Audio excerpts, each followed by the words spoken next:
제2장.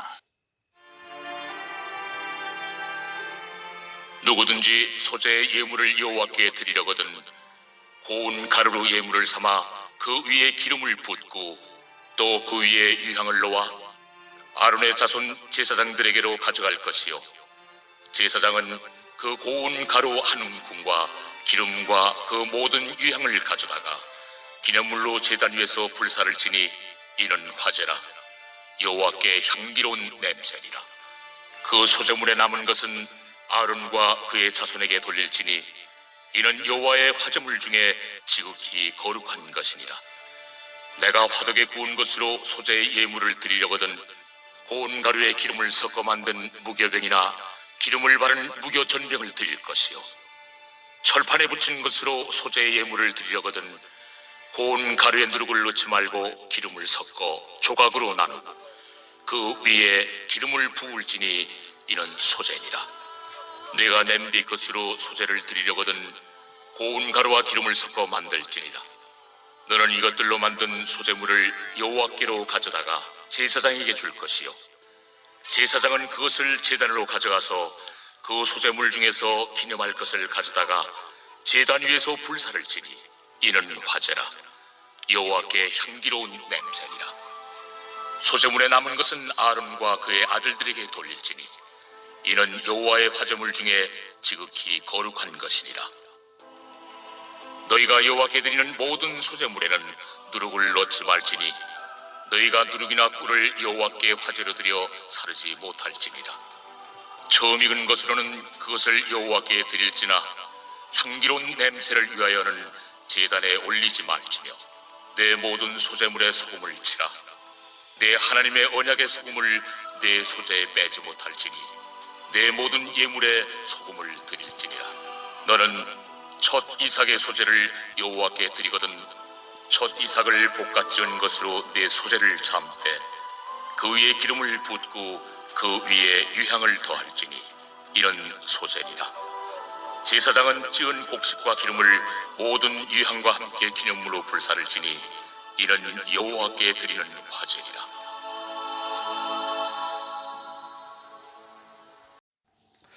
레위기 1장에서는 하나님께 드리는 제사 중에 번제를 다루었었고, 오늘 본문 2장에서는 소제를 다루고 있습니다. 번제와 소제는 매일 아침과 저녁에 항상 드리는 제사라는 공통점이 있고 이것이 다른 제사들과 차이점이 됩니다. 오늘 본문에서는 소제 예물을 하나님께 드리는 방법과 절차와 그리고 내용과 그 의미를 자세히 다루고 있습니다. 소제란 일단 곡식의 가루로 만든 음식, 예를 들어서 화덕에 구운 것이나 아니면 철판에 붙인 것 혹은 냄비에 삶은 것을 하나님께 제물로 드리는 제사를 가리킵니다. 소제는 히브리어로 민하라고 발음하는데 드려진 것, 선물의 뜻을 가지고 있습니다.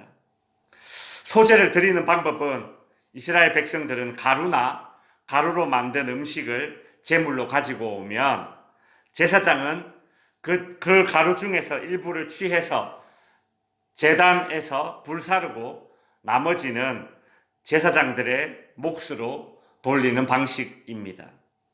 레위기 1장의 번제에서 경제적으로 가난한 사람들을 위한 번제의 제물이 소나 양이나 그리고 염소나 새까지도 드릴 수 있도록 다양하게 그렇게 그 가능성을 열어두었다면 소제도 마찬가지입니다. 가루를 하나님께 소제로 드릴 때에는 기름과 유향이라는 향유를 함께 바쳤습니다. 그러나 유향은 비싼 재료입니다. 이 비싼 유향을 드릴 수 없었던 가난한 사람들은 곡식 가루를 그냥 바치는 것이 아니라 가루를 가지고 굽거나 부치거나 삶아서, 즉 요리를 해서 소제를 바치게 됩니다. 요리를 해서 소제를 바치게 되면 이때에는 유향을 넣지 않아도 됩니다. 비싼 유향이라는 제물 대신에 제물을 드리는 자의 노력과 정성이 대신 담겨지는 것입니다. 하나님은 유향을 함께 바치는 소재를 3절 후반부에 보시면 이는 여호와께 화제물 중에 지극히 거룩한 것이라 라고 평가하셨고, 그리고 비싼 유향을 함께 바치지 못하고 대신 정성을 담아서 요리로 만든 소재물도 10절 후반부에 보시면 이는 여호와의 화제물 중에 지극히 거룩한 것이다 라고 동일하게 평가를 해주십니다. 소재 제물을 요리하는 방법은 굽거나 붙이거나 삶거나 자유롭게 할 수 있으되 단 누룩이나 꿀은 넣지 않고 소금은 조금만 넣습니다. 그렇다고 누룩이나 꿀이 하나님께 바치지 못할 거룩한 부정한 것이다, 거룩하지 못한 것이다, 그런 의미는 아닙니다. 누룩이나 꿀을 소재 제물에 함께 섞지 않는 이유는 누룩과 꿀이 가지고 있는 상징성 때문입니다. 누룩은 부패성을 상징하고 꿀은 가나안 백성들, 즉 이방 백성들의 문화를 상징합니다. 반대로 꼭 넣어야 할 소금은 부패를 막고 변하지 않는 신실함을 상징합니다. 그래서 소재 제물에 누룩과 꿀은 넣지 않고 반대로 소금은 반드시 넣어야 하는 것입니다. 저는 이 외에도 또 다른 이유를 한번 생각해 보았습니다. 사실 누룩이나 꿀을 넣으면 사람들의 입맛에는 더 맛있겠지만 이스라엘 백성들에게 누룩이나 꿀을 소재에 넣지 말라고 한 이유는 자신이 먹기 위해서 혹은 다 먹지 못해서 남아서 그 남은 것을 제물로 바치지 못하기 위함입니다. 이스라엘 백성들은 소재를 드리기 위해서는 평상시와는 달리 일부러 누룩이나 꿀을 넣지 않고 음식을 만들어야 했습니다. 즉 준비 과정에서 이미 준비된 구별된 것을 하나님께 드리는 것이죠. 이는 소재를 바치는 자의 마음과 정성이 더 들어가도록 하기 위함일 것입니다. 말씀을 정리하겠습니다. 소재는 우리가 날마다 먹는 일용한 양식에 대한 감사의 의미가 진하게 담겨져 있습니다. 스스로 일하여 얻은 그 곡식의 가루, 내가 매일 먹는 음식, 가장 일상적인 것에서부터 하나님의 소유권을 인정하는 제사가 바로 소재입니다.